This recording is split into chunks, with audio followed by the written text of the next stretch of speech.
Mari kita melihat dulu bunyi ayatnya. Dalam Al-Quran, pada surah Al-A'raf ayat 192, disebutkan maknanya. Dan berhala-berhala itu tidak mampu menolong mereka, dan tidak pula dapat menolong dirinya sendiri. Sekilas ayat ini berbicara tentang penyembahan berhala, tetapi dalam jalan tasawuf, terutama dalam ajaran Abdul Qadir Al-Jailani, ayat seperti ini tidak hanya dibaca secara lahir-zahir, tetapi juga ditadaburi ke dalam batin manusia. Disitulah muncul makna marifatullah, mengenal Allah melalui penyucian jiwa, tazkiyatun nafs. Bayangkan, hati manusia seperti cermin. Jika cermin itu tertutup debu, ia tidak memantulkan cahaya. Debu itu adalah hawa nafsu, ego, ketergantungan pada makhluk, dan keyakinan bahwa selain Allah bisa memberi keselamatan. Menurut pendekatan ruhani ala Syekh Abdul Qadir Al-Jailani, ayat ini memberi isyarat bahwa segala sesuatu yang dijadikan sandaran selain Allah pada hakikatnya adalah berhala batin. Tidak harus patung batu. Ia bisa berupa kesombongan diri, harta yang diyakini sebagai penyelamat, kekuasaan, bahkan amal ibadah yang dibanggakan. Semua itu pada hakikatnya tidak mampu menolong manusia, bahkan tidak mampu menolong dirinya sendiri. Sama seperti berhala yang disebut dalam ayat, disinilah dimensi tazkiyatun nafs bekerja. Jiwa disucikan dengan cara memutus ketergantungan batin kepada selain Allah. Ketika seorang salik pejalan spiritual menyadari bahwa tidak ada daya dari makhluk, maka hatinya mulai kembali kepada sumber daya sejati. Dalam perspektif marifat, ayat ini seolah berkata kepada hati manusia, jika sesuatu tidak bisa menyelamatkan dirinya sendiri, bagaimana mungkin ia menyelamatkanmu? Itu seperti seseorang yang tenggelam mencoba berpegangan pada kayu. Lapuk bukannya selamat, malah ikut karam. Bagi para sufi, kesadaran ini melahirkan keadaan fana dalam tauhid, lenyapnya ketergantungan kepada makhluk, dan hanya bersandar kepada Allah semata.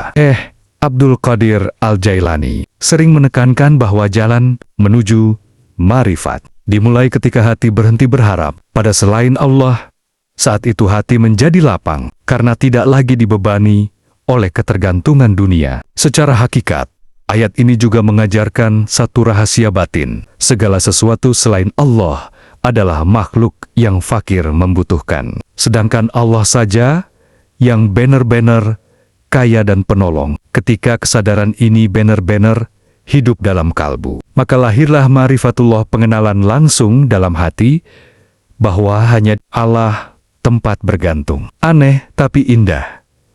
Manusia sering mencari kekuatan kemana-mana, padahal seluruh alam semesta ini sendiri berdiri karena satu sumber saja, dan tasawuf mengajak manusia menyadari sumber itu di dalam kedalaman hati. Dalam Al-Quran, pada surah Al-A'raf ayat 193, disebutkan makna ayatnya, kira-kira jika kamu menyeru mereka kepada petunjuk, mereka tidak akan mengikutimu. Sama saja bagi kamu, apakah kamu menyeru mereka? Atau kamu diam saja? Secara lahiriah, ayat ini berbicara tentang berhala yang disembah kaum musyrik. Berhala itu tidak memiliki kesadaran, dipanggil tidak menjawab, diminta petunjuk tidak memberi arah. Namun dalam jalan tasawuf seperti yang sering dijelaskan dalam hikmah Abdul Qadir Al-Jailani, ayat ini bisa dibaca sebagai peta keadaan batin manusia. Bayangkan hati manusia seperti sebuah kerajaan. Di dalamnya ada raja, yaitu kalbu yang sadar kepada Allah. Tetapi, kadang kerajaan itu dikuasai oleh patung-patung batin, nafsu, ambisi, kesombongan, dan cinta dunia. Ketika seseorang masih dikuasai oleh berhala batin itu, nasihat apapun sering tidak menembus, petunjuk datang, ayat dibacakan, hikmah disampaikan, tetapi hati tetap tidak bergerak. Bukan karena petunjuknya lemah, melainkan karena hati sedang tertutup. Tasawuf menyebut keadaan ini sebagai hati yang terhijab. Dalam proses tazkiyatun nafs, penyucian jiwa, seorang salik mulai menyadari bahwa nafsu dan ego sebenarnya seperti berhala. Mereka tidak memberi petunjuk. Nafsu hanya mengulang pola yang sama, ingin mengejar, puas sebentar, lalu kosong lagi, seperti mesin yang berputar tanpa arah. Disinilah muncul pelajaran makrifat dari ayat ini. Hakikat petunjuk tidak datang dari luar semata, tetapi dari hati yang sudah dibersihkan, sehingga mampu menerima cahaya hidayah. Para sufi sering mengibaratkan hati seperti tanah. Bila tanahnya keras dan penuh batu, benih tidak tumbuh. Tetapi jika tanah itu digemburkan dengan dizikir, taubat, dan keikhlasan, maka satu ayat saja bisa menumbuhkan hutan makna. Syekh Abdul Qadir Al-Jailani menekankan bahwa orang yang masih mengikuti hawa nafsu sebenarnya sedang memanggil berhala dalam dirinya. Ia meminta arah dari sesuatu yang memang tidak memiliki arah. Hakikat marifatullah dari ayat ini adalah kesadaran bahwa petunjuk sejati hanya hidup dalam hati yang berserah kepada Allah. Ketika nafsu ditundukkan dan jiwa disucikan, hati menjadi seperti kompas yang kembali menunjuk ke utara, ke arah Tuhan. Menariknya, tasawuf melihat tragedi manusia bukan karena kurangnya petunjuk. Petunjuk ada di mana-mana, ayat, alam, pengalaman hidup. Yang sering tertutup justru alat penerimanya, yaitu hati. Begitu hati dibersihkan, satu kalimat dizikir saja bisa terasa seperti membuka langit. Dalam Al-Quran, pada surah Al-Araf, ayat 194, kira-kira maknanya, sesungguhnya yang kamu sembah selain Allah, itu adalah hamba-hamba juga seperti kamu. Maka serulah mereka, biarlah mereka menjawab, jika kamu memang benar. Secara zahir ayat ini menegur kaum musyrik yang menyembah berhala, patung, atau makhluk yang disembah itu. Sebenarnya hanyalah makhluk tidak memiliki kekuasaan ilahi. Namun dalam jalan tasawuf, khususnya dalam hikmah yang sering diajarkan oleh Abdul Qadir Al-Jailani, ayat ini dibaca lebih dalam sebagai cermin keadaan batin manusia. Tasawuf sering mengajak manusia melihat berhala yang halus, bukan hanya patung batu, tetapi segala sesuatu yang dijadikan sandaran hati selain Allah. Abdul Qadir Al-Jailani mengingatkan bahwa makhluk yang kita takuti, kita harapkan, atau kita agungkan secara berlebihan, sebenarnya sama seperti kita. Sama-sama hamba, sama-sama lemah, sama-sama bergantung kepada Allah. Jika seseorang menggantungkan keselamatan hidupnya kepada makhluk harta, jabatan, manusia, bahkan dirinya sendiri, maka secara halus, ia telah menjadikan sesuatu yang lemah sebagai tempat bergantung. Ayat ini seperti logika spiritual yang sangat tajam. Jika sesuatu itu sama-sama makhluk dan membutuhkan pertolongan Allah, bagaimana mungkin ia menjadi sumber pertolongan mutlak? Dalam proses tazkiyatun nafs, kesadaran ini sangat penting. Jiwa dibersihkan dari ketergantungan yang salah. Sedikit demi sedikit hati belajar memindahkan pusat harapan. Awalnya manusia berharap kepada makhluk. Kemudian ia sadar makhluk hanya perantara. Lalu hatinya sampai pada satu titik.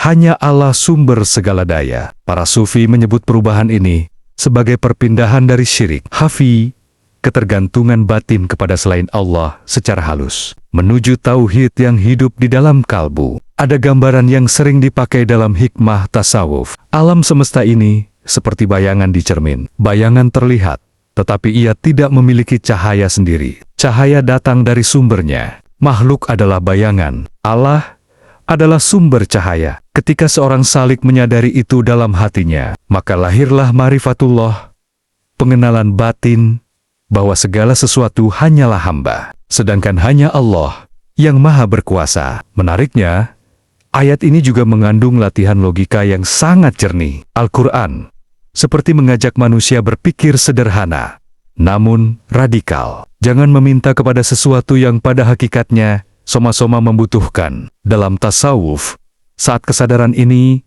benar-benar masuk ke dalam hati, manusia menjadi sangat tenang, karena ia tidak lagi menggantungkan hidupnya kepada sesuatu yang rapuh. Dan disitulah perjalanan marifat mulai terasa ketika hati berhenti bersandar pada bayangan dan kembali kepada sumber cahaya. Dalam Al-Quran, pada surah Al-Araf, ayat 195, makna ayatnya kira-kira, apakah mereka mempunyai kaki untuk berjalan, atau tangan untuk memegang, atau mata untuk melihat, atau telinga untuk mendengar? Katakanlah, panggillah sekutu-sekutumu itu, lalu lakukan tipu daya terhadapku, dan jangan kamu tunda. Secara zahir ayat ini mengkritik penyembahan berhala. Berhala tidak punya kemampuan hidup, tidak bisa berjalan, tidak bisa melihat, tidak bisa mendengar. Ia benda mati yang diperlakukan seolah memiliki kuasa. Namun, jika ayat ini direnungi dengan pendekatan tasawuf, seperti dalam hikmah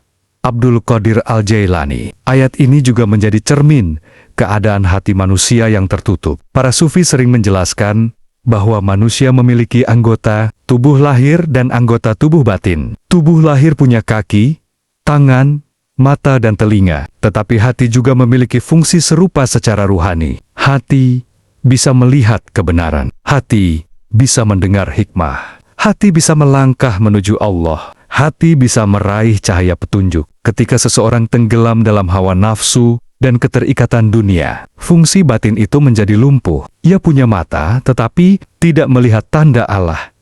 Ia punya telinga, tetapi tidak mendengar nasihat. Ia punya langkah, tetapi tidak berjalan menuju kebenaran. Secara tasawuf, keadaan ini disebut kalbun, mayit hati yang hidup secara biologis, tetapi mati secara spiritual. Dalam proses tazkiyatun nafs, seorang salik berusaha menghidupkan kembali organ batin itu. Di zikir, taubat, dan mujahadah perjuangan melawan nafsu, seperti membersihkan karat pada hati. Sedikit demi sedikit, mata hati mulai melihat hikmah di balik peristiwa. Telinga hati mulai peka terhadap kebenaran, dan langkah hidup mulai menuju Allah. Disinilah rahasia ma'rifat yang halus muncul. Para arif mengatakan bahwa sebenarnya seluruh kemampuan manusia berasal dari Allah. Mata melihat karena cahaya Allah, telinga mendengar karena izin Allah, hati mengenal karena nur Allah. Tanpa cahaya itu, manusia bisa memiliki semua alat, tetapi tetap tidak memahami kebenaran. Seperti lampu yang indah, tetapi tidak dialiri listrik. Maka hakikat ma'rifatullah dari ayat ini adalah kesadaran bahwa kehidupan sejati bukan hanya hidupnya tubuh, tetapi hidupnya hati. Ketika hati hidup dengan cahaya tauhid, seluruh anggota diri menjadi alat untuk mendekat kepada Allah. Dalam hikmah tasawuf, sering dikatakan, orang yang hatinya hidup melihat Allah dalam tanda-tanda alam, sedangkan orang yang hatinya mati hanya melihat dunia sebagai benda biasa. Padahal seluruh alam semesta ini sebenarnya sedang berbicara. Hanya saja, tidak semua hati mampu mendengarnya.